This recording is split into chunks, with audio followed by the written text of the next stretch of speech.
Hello, and welcome to This Week in Sociological Perspective. I'm your host, Samuel Roundfield Lucas. This week, we discuss the political leak of a draft Supreme Court decision. But first, I recently spoke with Professor Kyle Seiler of the Université de Montréal about his recent paper titled Inequality Within Omnivorous Knowledge, Distribution of Jeopardy Geography Questions, 1984 to 2020. The paper is to be published in Poetics and is sole authored. Professor Seiler, thank you for joining us. Thanks for having me, Samuel. So you analyze answers to questions on Jeopardy. That sounds like a fun project. What do you hope to learn by studying the game show? Well, I guess I'll preface this by saying this wasn't really an ordinary project for me.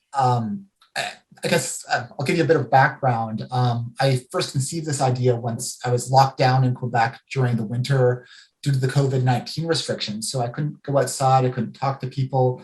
And I kind of joked to myself, this is how I got to travel the world while locked in my apartment during the pandemic. In this case, it's a little bit different than what I usually do in that I really didn't have big presuppositions. I found the really interesting data. And so I was kind of thinking inductively here. I have this very rich data set of 300,000 questions asked on Jeopardy, answered by some very smart people. And I was pretty confident there'd be interesting things I'd find, but I wasn't sure exactly what. And I guess maybe I'll go back to my undergraduate days where I was reading some Noam Chomsky, as undergraduates often do. And I always remember reading Manufacturing Consent, the book, where he kind of makes a point, the New York Times covered 3 people dying in Germany or Ireland or some Western European countries. That was front page news. And yes, that's a tragedy. But, 3,000 dying in Sudan, 800 dying in East Timor, that doesn't get any attention. So why do we value some people more than others in the media and how we think? So I don't think I was going to find anything that macabre in Jeopardy clues, but just that general idea. And especially as I'm working in a library science department, the issue of representation of knowledge, curating knowledge, disseminating knowledge, broadcasting knowledge, that's really been at the forefront of my mind. So all those things kind of came together to inspire me to do this project. So you're investigating this possibility of systematic differences in geographic coverage. Why might there be such differences? Speaking theoretically, Yeah, it's not necessarily nefarious. I use the analogy in the paper, there's some places in the world that we view through a microscope.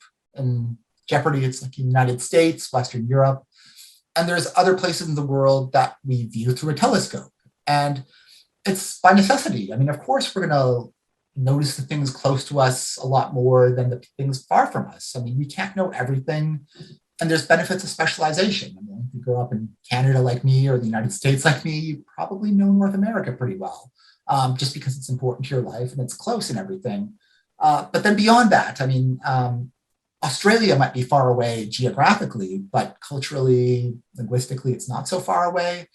And so I wanted to kind of sketch out just how knowledge institutions, I know Jeopardy is just a game show. It's a game show that has cultural significance and cachet.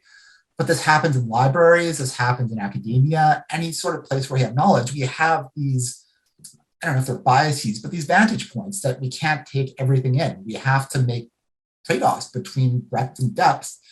And I think it's just important to know where we have these kind of blind spots or dark spots or gray spots where, we're looking through the telescope and we aren't necessarily getting the whole story. And it's just important to be cognizant of that no matter what you do. So that's why we might, that makes sense of why we might expect there to be systematic differences. But is there any reason to suspect or any argument that, Jeopardy wouldn't have such differences? That's a fair question. And I'll preface this by saying I think Jeopardy is an extraordinarily well-written show. They have some very experienced writers, but they also have an extensive staff of fact checkers and people that make sure the questions are well written. There's a clear, unambiguous answer. So, and they're quite mindful of issues of representation. I know over time they've increased questions about women. And Jeopardy is an omnivorous show, which means, you're kind of expected to know everything in the world. I guess Ken Jennings, who is a current co-host and a great champion who won 75 straight games, he just said, look, Jeopardy can ask you about anything ever in any part of human history. It's a cool thing about the show. Like you'll get questions about fast food restaurants and NASCAR and hockey and cartoons, but you'll also be asked about Shakespeare and Greek gods and goddesses and science and literature. So because they have that omnivorous focus, then yes, maybe there would be less of a bias than you'd expect ordinarily in the American media. But I guess that'd be the countervailing argument. Although if you watch a show, you can kind of see there's with good reason, a strong American focus. There's nothing wrong with that. You're an American show writing for an American audience. So there's interest, but then people also have interest in looking through that telescope once in a while. What's going on the metaphorical other side of the world? So one dimension that you studied was, because you studied several dimensions of this question of, what's being covered. So one dimension, just to get us started, that you studied was how often a country or some place in the country was a correct answer to questions. Right.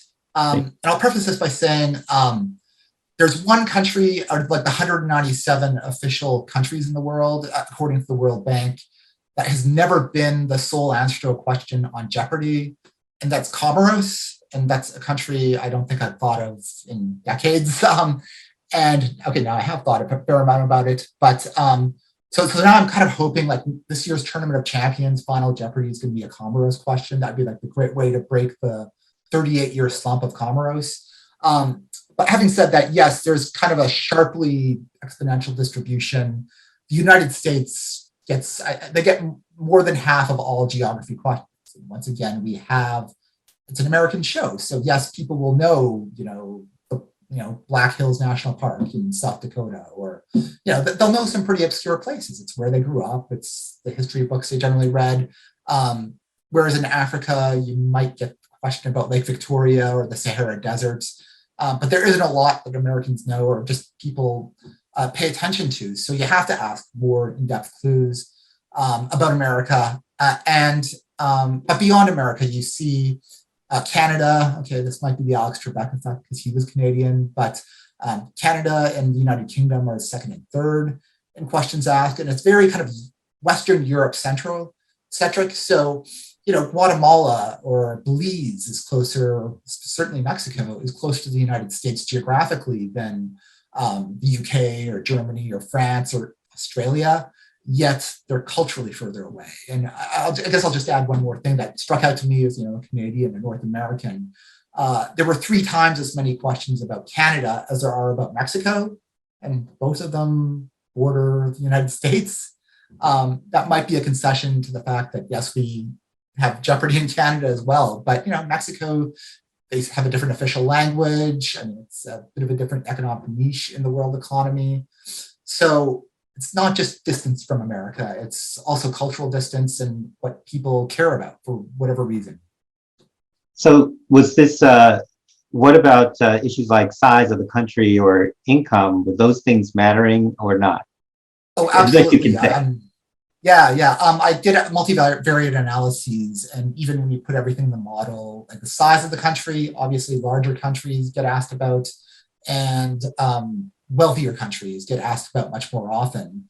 I'll put an interesting twist on that, though, and also there's regional differences. Of course, North America gets a lot, followed by Europe, East Asia, and then last is South Asia and Africa, or specifically Sub-Saharan Africa. An interesting part of that, though, is when you do get the odd question about Africa or East Timor or Nepal, kind of like less common places asked on Jeopardy, they tend to be in difficult clues, so they're worth more money. So yes, the frequency is lower, but the difficulty is higher. And so you might not be expected to know much about most countries in the world. For like 100 of like the 197 countries in the world, according to the World Bank, like for half of them on Jeopardy, you just need to know the name of the country, that it exists, and maybe its capital city. And that's half of the world right there. But yes, income and land do make a difference. With the caveat, I come from a country that's mostly frozen rock and tundra where nobody lives. So yeah, just because there's land doesn't mean it's important. But yes, having more land does make it more likely you'll be asked about. Yeah, you had this interesting contrast between a couple of countries, Monaco and I can't remember another country. And the microstates. Yes. For some reason, Jeopardy writers love asking about European microstates. Monaco, Liechtenstein, San Marino, Andorra, Gibraltar, although that's not a country. For some reason, the Jeopardy writers just love tripping up questions. And contestants often get fooled by them. Perhaps that's why they like doing it. But I just put it in contrast. Okay, Monaco has 38,000 people and is 2 square kilometers, whereas Algeria has 38 million people, and I don't know the square area off the top of my head, but it's ginormous. And yet Monaco got the same number of questions as Algeria. And that just struck me as, and I realize there's a lot of money in Monaco, but still, I mean, that's pretty jarring. So what I did in the paper was I contrasted the types of questions asked about European microstates with those asked about sub-Saharan Africa. And long story short, basically the questions about sub-Saharan Africa were extremely simple, but perceived as difficult. Like they'll ask a question about the Central African Republic and they will say, okay, this country has the initial CAR. I mean, that's a very simple clue. Whereas if they're going to ask about Luxembourg or Andorra, like it's not an obvious question. So it's just the writers, and perhaps with good reason, they presuppose more knowledge of even European microstates as Africa. I think when that becomes a problem is when we prioritize Monaco just as much as we do Algeria. And I'm sure Monaco is very interesting, but 2 square kilometers. But again, you had multiple examples, the Vatican City and so forth. So it wasn't just one outlier, Yeah. It was a reflecting a pattern. So what might explain these patterns? I mean, you had this idea in the paper of information deserts, which I thought, well, what is an information desert and how does it, what makes it, what's the definition of information desert and what makes it be a desert? What's behind it?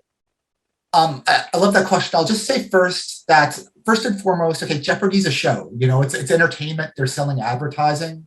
And as an aside, political advertisers love advertising on Jeopardy. You get an older demographic, kind of a thoughtful demographic, and they're the types of people that are sometimes easy to convince. I mean, Jeopardy is popular among senior citizens. Contestants, I think, are overwhelmingly liberal and educated, but the viewership is more omnivorous. So, and so they have to make a show that's entertaining. It's highbrow. It's a little out of reach for most of us, including myself, unless they're asking about Canada. But they do have to make it entertaining. So I think that's part of the thing that motivates question choice on Jeopardy, and good reason. It is entertainment. But the information deserts concept I kind of took from the concept of food deserts, which is a big problem in the United States, where it's basically there's places, geographic areas that do not have access to affordable, healthy food. There is no grocery store. There is no fresh produce. I went to grad school in upstate New York, and 45 minutes south of me in Binghamton, there's this neighborhood, overwhelmingly poor, overwhelmingly racial minorities, cut off by the interstate in like the 50s. They have no grocery store. They have no bus to take them to a grocery store. And so that's terrible for people's health and their lives. But so I adapted that kind of depressing concept to the notion of information deserts. And this happens in 2 ways. Firstly, I mean, how can we know what's going on in Burkina Faso or Madagascar or Bangladesh when these are countries that are struggling with financial issues, struggle with stability. And I realize the internet can be an equalizer, but curating, presenting, disseminating information, that's costly. It takes expertise. Sometimes there's linguistic gaps to fill. So there's places in the world where they just don't collect and store their information, or they aren't able to archive things quite as well as we do in the United States or in Canada or in most developed countries. And then, so that's part of the problem. And then, I think I covered it there. So in this, what I take from this is that there's information in people's living, but it's not recorded in a way, so it's almost as if the information doesn't, there's no access for the writers, for limited access for the writers of a show like Jeopardy, to bring it into their, their project, because Absolutely. Okay. And now you made me remember the second half of my answer. There's another trivia league, a very highbrow trivia league that often Jeopardy alumni participate in. It's called Learned League, and it's kind of exclusive. You need to be invited in, but it's extremely popular. And it's run by one fellow, and he was a lawyer that had a terrible job that he just procrastinated and racked up billable hours, just making up fun trivia questions for his friends. And then it just kind of snowballed, and it turned into this, like, I think now 20,000 person online trivia league. And he alone writes the questions. He alone does all the work. It's his full-time job. And he says a big challenge I have writing questions for this very sophisticated highbrow audience is that the history books of the world are just full of straight white European dudes. And I want to have a trivia quiz that's much more inclusive, that's broader. It's both, one, the right thing to do, and it's more interesting if you're asking about more than just white dudes from Africa, white dudes from Europe, although South Africa gets a fair amount of questions. So for Africa, so there are white dudes in Africa that are taken seriously, apparently. And so that applies to gender. Like, women have often been excluded from the history books of the world. So, like, even if things are better today, and it's easy to make sure we have kind of equal questions about men and women, sampling from different places in the world, historically, what's been codified, what's been maintained in the world's knowledge base is often very limited to, straight, wealthy white men. And what can you really do about that? Because asking about history is definitely an important thing in the world. It's important about trivia. So that's a challenge that I think the Jeopardy writers have, and perhaps one you can't entirely solve. But yeah, it's definitely a challenge. So it sounds like, so with the study of Jeopardy, it's a game show. You're right. It's entertainment. It can also be a teaching opportunity. People learn about things that they didn't know. But it sounds like you're going beyond using Jeopardy to go beyond Jeopardy. And I felt like in your paper at points you were saying, ready to say something or thinking about saying something about knowledge in general. So does your study show, I mean, maybe it was just me reading into it. Does your study say anything about knowledge in general and acquisition, recognition? You're an astute reader. You're on to me. I mean, I'm glad you noticed that. Yes, I mean, I'm a sociologist of science. And yeah, and I guess working on science and working on issues of information in libraries kind of inspired me to do this. And yes, I mean, like, the Dewey Decimal System is full of all sorts of biases, US states each have a number, and like the entire continent of Africa has one number in the Dewey Decimal System. Once again, this kind of telescope, microscope dichotomy. And yes, I think that's something that's exciting. And once again, I was a little self-deprecating early on. Okay, this wasn't some great theoretical sociological study that, at least it wasn't rooted in some great sociological theory. I just wanted to look at data. But I really think, the stories, the things we learn from looking at Jeopardy, we can look at all sorts of knowledge institutions in the world. And, knowledge is power. It's a knowledge economy. And I realize that, and for good reason, we might specialize in the areas and the things that are close to us, that are important to us. But I think it's also important to recognize blind spots, whether we want to fill them in, and sometimes realize where our strengths and weaknesses are. And that what we take as normal, what we take as, what's important in the world isn't necessarily the case from different vantage points. So I think there's all sorts of different institutions that we can and should look at down the road. So one question I had also was, I mean, I don't mean to criticize Jeopardy is, like they're not doing something that's easy to do, and why don't they do it? There's some moral failing or something. Mm-hmm. But it's not like that at all. But it makes me wonder what counts as an omnivorous entity, does how much, and so it made me wonder, if we're going to call Jeopardy omnivorous, what's the grounding? How do we get there? And if we're not, is it because of what the kind of work that you're doing?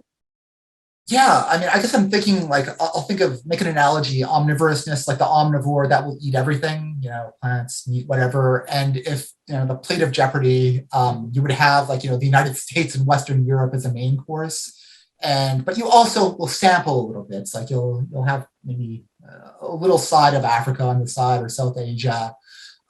So yes, like omnivorous means like, okay, where the third NASCAR race of the year is, like probably somewhere in South Carolina or something.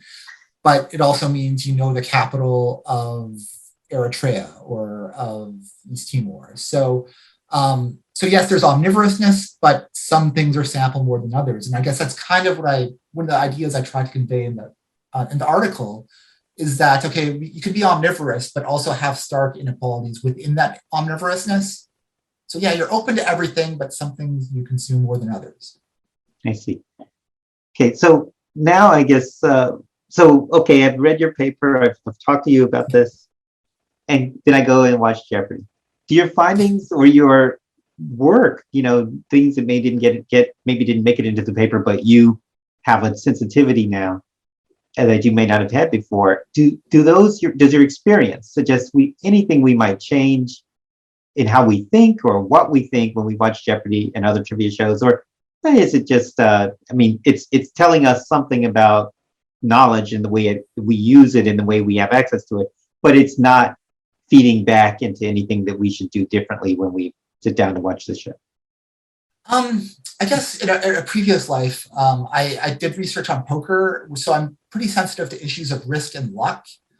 And before I did this research, I would religiously watch Jeopardy every week and like very, very carefully track my score and my performance. Now, I'm not particularly good, but I just noticed there's a lot of variance from day to day. And sometimes I'm not getting smarter or dumber from day to day for the most part, or if I am, there's probably not a big difference. But there's a lot of luck in the categories you get asked. I mean, if you think about it, it's a pretty small sample size. You get 60 clues on the big blue board and then Final Jeopardy. So 61.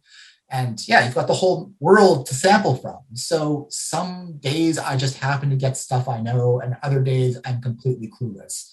And I'm sure that happens with some contestants. It's kind of embarrassing. You get up there, you're really smart, and then you completely crash. So I think about the luck from day to day and how somebody's like in the negative or something or having a bad day, you feel sorry for them. It's just like they might know a ton, but just not the 10 categories they got asked that day. And I also, what I really think of, and this is kind of the future work I want to do, it's like, I wonder what Jeopardy would like and how the winners would change, or how people who would go on the show and be successful, how they would change if, for example, what if we had 20% more sports questions, or 20% more science questions, or 10% fewer theater questions? Different people would win. Different people with different backgrounds would win. And it's just a very subtle thing. Like, if Jeopardy increased the number of sports questions by 10%, I don't think people would really notice. But that makes a difference in who wins a game. Like, for example, men overwhelmingly do better in sports. There's other categories where women do well in. So there's a tie-in with occupational sex segregation here. And I don't think this will ever make it into print. But I also looked at the occupations of professions, and predictably things like doctors did really well. Medical doctors did really well in medicine and science. High school teachers did extremely well in Shakespeare because they're probably often having to indoctrinate high school students. Blue collar professions, they did very poorly on colleges and universities, but did well on things like food. Amazingly, there were homemakers. They did quite well in royalty, celebrity gossip. And I guess another thing that I can probably never make into print, but another thing that struck me is in the 1980s, a lot of women contestants were homemakers. I'll gather they tended to be upper middle class, but it just struck me as kind of a younger person who was just a kid back then. Back then, a lot of smart women weren't in the workforce, but they probably read a lot of books at home and became really smart on their own. But so kind of small details that the what's the saying, the director's cut that you're getting now. But yeah. Well, one implication of what you just said, though, is that who gets certified as the winner and the most knowledgeable depends greatly on the questions. And what that, and even though you may, the way you talked about it in this example, and this, which was, makes sense to talk about how they could, the shifting of the categories. But the fact that you might have 4 categories on, that sample various things that are very much in the particular community that you're embedded in. And then one category might be, South America. Like, very simple questions like, what is the capital of this country? If you change that pattern, that it was like 4 categories on, some that was embedded in some country in South America, and one category, North America, and you might ask one question, what's the capital of the United States? And then, it changes who gets certified as knowledgeable. Exactly. And obviously the audience wants, if it's a show in the United States, of course it's going to be the former, not the latter. But it does sensitize us that this category that we're certifying, this person's knowledgeable, is greatly dependent on the questions we're asking to symbolize having knowledge. And right. I mean, the gender, I hope to do more work on gender, and this might end up in print. But something that struck me, like maybe a few months ago, there was a question on dresses when I was tracking my score and trying to do as well as possible. And okay, I'm a heteronormative man. Like, I know zero about dresses. But I'm like, this is fair. They ask about Michael Jordan. They ask about LeBron James. It's fair that I get asked about dresses. And I went 0 for 5 in that category. But it's also important that, as heteronormative men, and have to learn about dresses a little bit too. And so I guess you're a sociologist of education, and something I think about is like standardized testing. Why did we decide that calculus is so important for determining like who gets to go to college and so forth? And maybe there's good reasons, especially with the STEM majors, they want people with certain backgrounds. But, I just imagine like who does well in the SAT depends in part on the questions they decide to ask and how they try to weight different types of knowledge. So once again, I mean, Jeopardy is a really important game show, but it's just a game show. But I think these principles about knowledge, inclusion, and what we choose to question and value is really, really important beyond this game show. Professor Seiler, this was it was illuminating paper to read. I found myself trying to figure out, well, would I be able to get any of these questions? Because you had a few questions in there, and I won't, there's no reason to talk about what I would have done, how well I would have done, so I won't. But I thought that you also it was fascinating because it connected to these other things as well. I want to thank you for doing this, what turns out to be important work, and for coming in and sharing it with us today. Oh, thanks. This was a lot of fun. It was an honor. Thanks so much.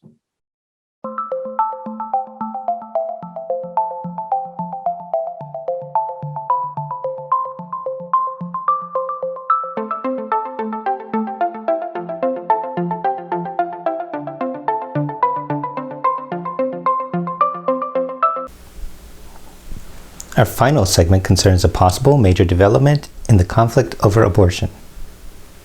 The May 3rd political headline was powerful. Supreme Court has voted to overturn abortion rights, draft opinion shows. The tagline at the top of the article drove home the point. We hold that Roe and Casey must be overruled, Justice Alito writes in an initial majority draft circulated inside the court. It is no play on words to regard the headline, the story for which it is the harbinger, and the conditions that allow the story to be published as unprecedented. Consider one of the conditions of the story, the last stage, the leak of the court. The case at issue is Thomas E. Dobbs, State Health Officer of the Mississippi Department of Health, et al., petitioners, v. Jackson Women's Health Organization, et al., or Dobbs for short. Apparently, for the first time ever, a draft Supreme Court opinion has been leaked to the public weeks before a decision is to be issued. While this is a draft opinion, and thus its relation to the final published decision is uncertain, it is a draft of a majority opinion. Thus, in order for the court to publish an entirely different decision, someone in the majority will have to become so unhappy with the logic of the emerging decision, or the language with which that emerging decision is conveyed, that they change their view from supporting the decision to opposing it. If that were to happen, the court would draw back from the draft decision and, rather than overturning Roe v. Wade and Planned Parenthood v. Casey, would uphold them. The draft decision does not whittle around the edges. A key part of the draft decision rejects a constitutional right to privacy. If this right is overturned, many other cases predicated on that right may come unmoored, including Griswold v. Connecticut, which established the right of married couples to obtain contraception, and Eisenstadt v. Baird, which extended that right to single persons. Consequently, the stakes involved could go considerably beyond abortion. That said, most analysts of the left and right are uncomfortable with at least some aspects of Roe v. Wade. Most notably, Roe is based on a right to privacy. Judge Alito's draft is right that the Roe decision offered a weakly justified basis for the privacy grounding of the decision, a feature of Roe with which many abortion rights proponents have difficulty. Commentators on Roe, such as Jack Balkin, have sometimes argued that Roe should have been based not in a right to privacy, but instead in a right to bodily integrity. A right to bodily integrity resonates with prohibitions on torture and cruel and unusual punishment. Not only that, a right to bodily integrity dovetails with the tradition of autonomy in medical matters, the same autonomy that allows individuals to refuse a vaccine even when doing so imperils the lives of others. In short, basing abortion law on a person's right to control their own body, rather than a person's right to make private decisions, would have lodged the decision in a much more powerful set of precedents and a much larger legal structure, undergirded by the Bill of Rights, treaties on human rights, and conventions in the conflict and conduct and treatment of war and prisoners of war. But Roe was not decided on the basis of bodily integrity. It is uncertain whether the reasoning would have mattered for the wider public, for sociologists and others have documented that in the late 20th century, the issue of abortion became intensely contentious. In Abortion and the Politics of Motherhood, Berkeley legal scholar and sociologist Kristen Luker explained the conflict by pointing, in part, to the changing status of women in the United States.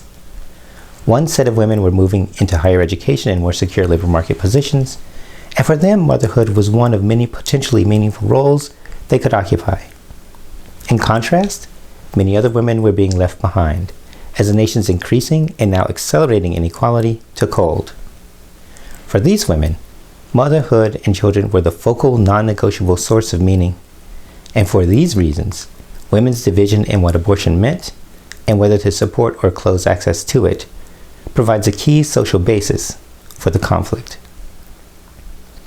Note that if Roe is overturned, the non-poor will have the resources needed to travel to obtain an abortion. The poor will be less able to do so. Thus, the impact of the decision will be felt more keenly by the poor, those with less education, less secure jobs, and more precarious conditions. What does the public think about that? When survey researchers for the General Social Survey asked respondents to say whether they, quote, think it should be possible for a pregnant woman to obtain a legal abortion if the family has very low income and cannot afford any more children, 49% of Americans said it should be possible for poor women to obtain an abortion. But two kinds of variation in patterns of answers are noteworthy. First, there is, as expected, large regional variation in the answers people gave. While 55% of residents in California, Oregon, Washington, Alaska, and Hawaii, the Pacific Coast, thought poor women should have access to abortion, only 35% of residents in the west-south central states of Texas, Louisiana, Oklahoma, and Arkansas thought so.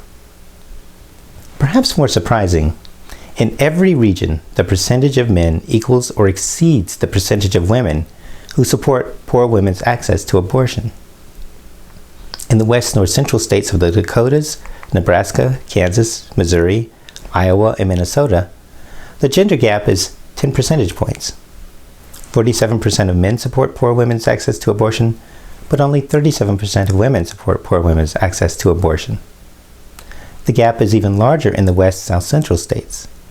43% of men support poor women's abortion access, but only 28% of women do, a gap of 15 percentage points.